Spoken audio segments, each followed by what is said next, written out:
time for a review of what's making the headlines in the papers this morning. And as usual, we have Arise News analyst with us, Dr. Constance Ikoku. Good morning, Doctor. Good morning, Nkechi. How are you today? Great. Thank God it's Friday, like Charles will always say. Actually, I am so delighted that it's weekend. Yes, I'm looking forward to the parties. You know. Well, you did say you were tired of that expression last week. So what changed this time around? Well, Nkechi started it, so I have to fall in line. You know, Yolanda, how are you? I'm tired. Ready for the weekend. Ready for the weekend for sure. Okay, everybody's glad it's weekend. All right, in 2 days in a row, we have Eniola Akinkuotu, who is the Chief International Correspondent of the Africa Report, joining us to review the papers. Hello there and welcome to the program. We'll begin with this day. There we have Tinubu consolidates, expanding APC. Dwindling opposition weighs counter options. APC apparatchiks endorse president as sole candidate in 2027. There's that photo of the power players in the at the commanding heights of this country, the largest black nation in the world, all of them in one room. Let's see the roll call. We have President Bola Tinubu and the Vice President Kashim Shettima, Senate President Godswill Akpabio and his Deputy Jubril Barau, Speaker of the House of Representatives Right Honorable Tajuddin Abbas and his Deputy Right Honorable Benjamin Kallo at the APC Summit. Eniola, does this look like the team that will rescue Nigeria with their expanding ruling APC? Your thoughts on this story, please. Nobody is coming to rescue Nigeria. It's all about political power. And I mean, I wasn't surprised what happened yesterday. It's been signaling it for such a long time. And has there been any time in the history of Nigeria where a president didn't get an automatic ticket? If you look at it very well, the closest to an aberration was 2011 when Atiku contested against Goodluck Jonathan. Apart from that, since Nigeria adopted the presidential system of government in 1979, almost every president usually gets this right of first refusal. So no one is surprised. The news would have been if they had objected to Tinubu running a second term. But let me say this, that look, it's not even up to 2 years yet of Tinubu's government. It's 1 year, 11 months and about 3 weeks. So it's not even 2 years yet. And already you see that 2027 is in full blast already. Everyone is already ready. All hands are on deck. As to show you that, look, Tinubu is a politician through and through. He's a politician first before any other thing. And if the opposition don't get their acts together, it's very likely that not only Tinubu will win in 2027, he will hand over to an APC president in 2031. And so it all begins. The president said something yesterday too that, look, if it's one-party system, so be it. Credit to him, let's give some credit to him, says that in 2003 when he lost, when his party lost ground, that's the AD, and he was the last man standing. He didn't defect to the ruling party. He stood his ground and was able to use Lagos as a springboard, to launch his own to further his own political ambition, starting from the southwest and then started expanding until finally he became president. And that is what is expected of other opposition politicians. But unfortunately, you see, everybody just wants to have a piece of the pie. They just want to have their hands in national cake. And then that is why you keep seeing defections every day. Akpabio said yesterday that a Labour Party senator was waiting in his car, wanted to even join the convention, the event yesterday, but they told him that, no, you are not yet a card-carrying member. He said the person was begging that, please, let me join you now. Let me join you now. So that is where things are now. Yeah, I mean, you're very correct. When you drive around town, the PBAT door-to-door movement is all over the place. Posters everywhere. So it's in full swing.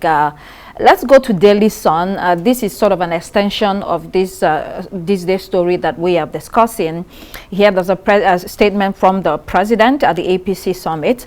So the president says there's nothing wrong with a one-party system. He made other observations too, for instance, that economic economic reforms are working, saying that nothing good comes easy.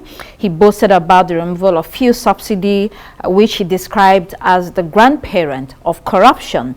But the most shocking thing that came out of this report, though, is Secretary to the Government of the Federation, Mr. George Akume, likening President Tinubu's leadership to Lee Kuan Yew of Singapore. I don't understand. Eniola, your take on all this, please make it make sense. The reforms, one-party system, Lee Kuan Yew. Please take it away. Okay, so I'm not really surprised. I mean, this is what you see. I mean, what do you expect him to say about the president? I mean, the president is his boss.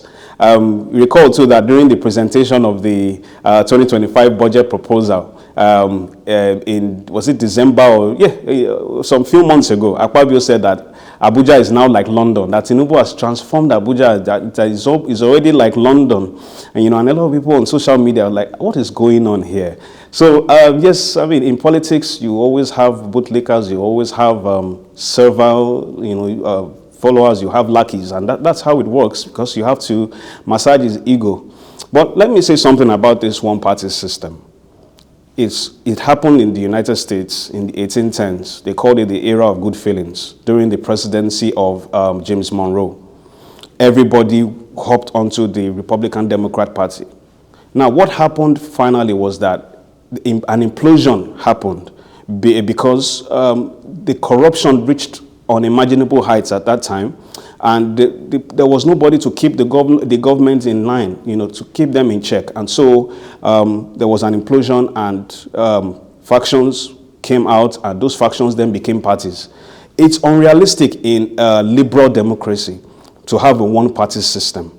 And what is likely going to happen in the APC if things continue this way is that there's going to be some sort of implosion. If you look at some states like Delta, Omo Agege wants to be governor.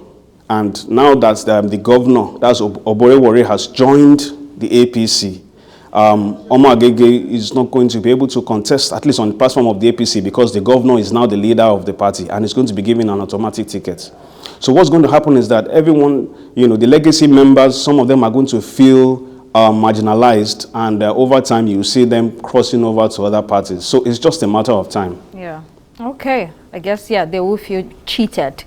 Vanguard newspaper, here we have what we're doing to secure Nigeria, according to Ribadu.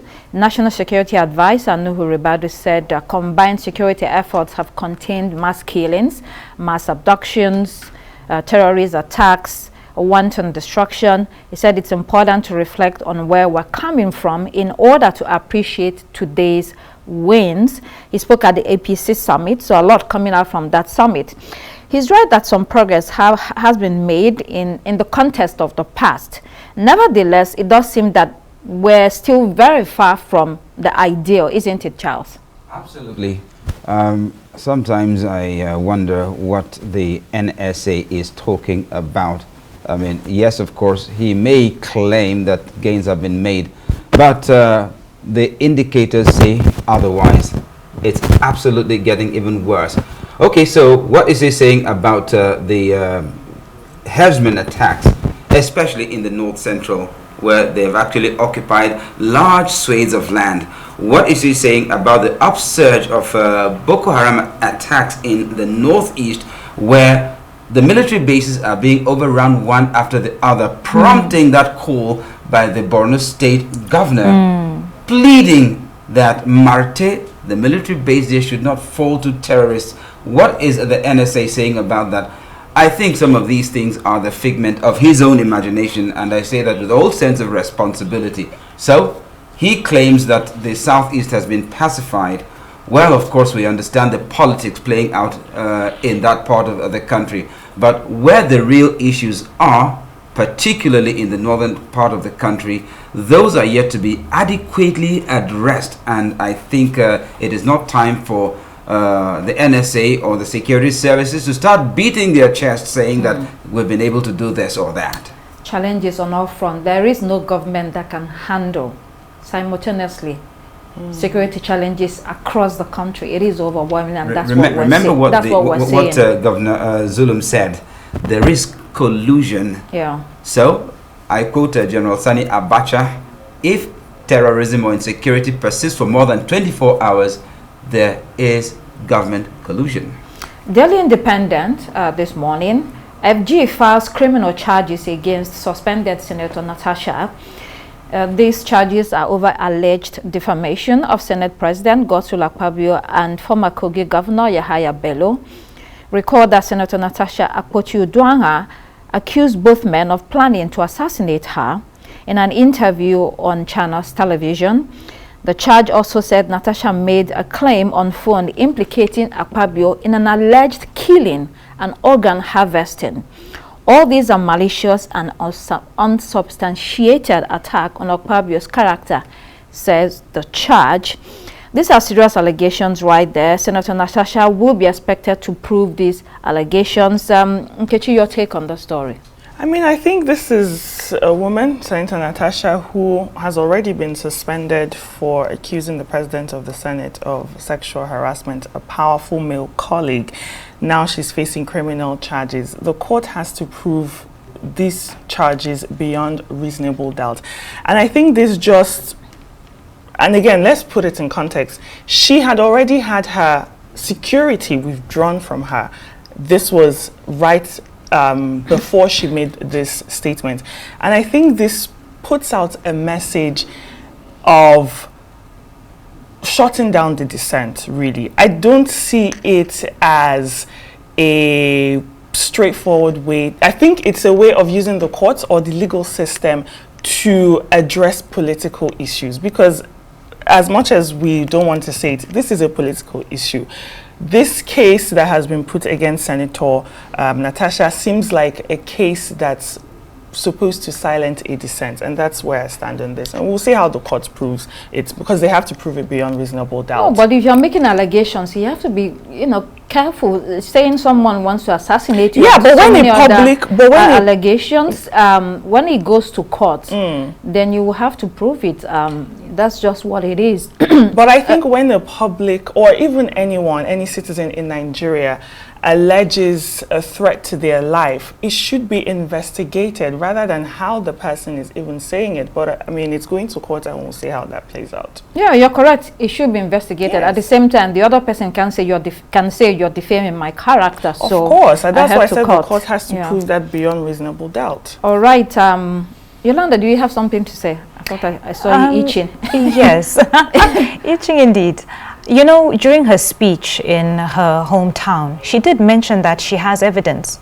So that's what I'm hoping that will come to light, and I think everybody's looking forward to that, because even when she made the speech, she kept it very vague. She says, "I have proof. I can prove what I'm saying." And I remember at that time, social media was in a frenzy because everyone was asking, "What proof does she have? What proof does she have?" So I guess she has kept her cards close to her chest because she knew that a time like this would come. I think this is a very highly intelligent woman from what she has shown so far. And she wouldn't just willy-nilly make such statements without being able to back it up. She has a good understanding of how the legal system works as well as how politicians work. So she knows what she's doing, and I'm sure as the case continues to unfold and open up, we're going to see more of the evidence, hopefully. All right, more to come from that story, I guess. The Guardian newspaper, President submits 1.48 trillion naira, a reverse appropriation bill to Senate. This is for consideration and approval. It's interesting that something the elected governor Sim Fubara was unable to achieve. I mean, we remember that it was a battle to get his budget presented and passed, or even get it off the ground. Now the military administrator gets to spend, and I don't think there will be any challenges getting this approved by the Senate. And if you want to come in here. I think it's really disheartening, though, what is happening. I'm one of the people who feels that, look, suspending a governor is unknown to law. And, of course, that matter is now before the courts. 1.48 trillion budget. I don't know how the National Assembly members are going to go about investigating it. Is it that they're going to leave it exclusively to the Rivers State lawmakers in the Senate and the House of Reps to help them investigate and pass, knowing that all of them are actually loyalists of Nyesom Wike. I hope the details of that budget will be made public. At least let's be made public. Let people be able to scrutinize it. Let CSOs like budgets be able to, tear it apart and say that, and make sure that, people do not insert their own selfish projects into it. Well, Fubara was suspended 2 months ago. He has about, I think, 4 months left, according to the order of the president. I think it's 4 months remaining. So, if he inherits this budget, which is not his own, how is he going to implement it and all that? Well, I have a lot of reservations about it, but hey, it has happened. It has happened, yeah. So before we move to the next story, I think I mentioned earlier about Senator Natasha's case that she was suspended for that sexual harassment allegation. She was suspended for her conduct or misconduct in the Senate. Yes. And the sexual harassment allegation came after that, just to clarify. Yeah. Okay, thanks for that correction. Let's see New Telegraph. 2027 APC governors adopt Tinubu as sole presidential candidate. That's in all the front pages. We also have FG reviews trade policy, tariff engagement with the U.S. and killings. Benue monarchs give headsmen 10 days ultimatum to leave the state. Then moving on to leadership newspaper. In leadership, Otedola hails Tinubu Cardoso's reforms as first hold company regains profitability. There's another on that Tinubu sole candidate there. And then INEC creates AI division. Interesting. Flutterwave CEO serves as Money 2020 Awards jury. Then we also have this morning, The Punch. APC backs Tinubu opposition searches for stronger competitor. At the top there, FG directs AMCON to begin shutdown process.